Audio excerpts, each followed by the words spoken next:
Yeah, well, I think it's really interesting to look at the mix of our visit volume. Right now, we're seeing about 60% of our general medical visit volume be non-infectious diseases. Last year, that was only 40%.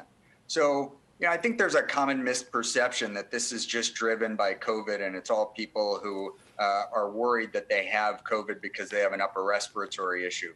But what we're seeing is that people with hypertension are coming, people with lower back pain are coming because they need care. And ours is a just better, fundamentally more convenient, highly effective, and more cost-effective way to get that care. We are seeing the emergence of more connected devices, the ability to use data. So, for example, we connect with the Apple Health Kit so the consumer can make that data available to us. We connect with digital thermometers so the physician can actually see the pattern of the fever that the consumer has had over a 24 or 48-hour period of time. That results in better medicine and is done in a way that consumers are used to interacting with the overall system, not just the healthcare system.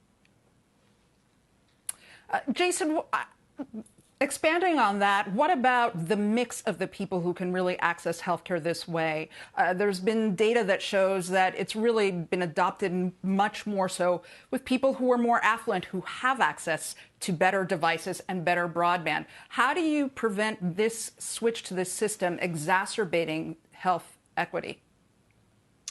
Yeah, we're very focused on health equity and social determinants of health. And that's why the Medicaid population is one of our fastest growing populations. We added over 15 million new members in the first half of the year, and a large chunk of those were managed Medicaid populations, because this is a way to significantly improve access to care. I think virtual care is really the great equalizer, and that's true for both physical care and mental health care. Because especially in some of the less affluent communities, mental health care, there are both stigma as well as significant access issues with just not enough providers in those communities. Now, we can bring that care to patients and consumers in a way that is, again, accessible to them, easily accessible, simple, and, people frequently don't know who to ask for help. You may ask, do you like your pediatrician or do you have a doctor you like, but probably not do you have a therapist who you'd recommend.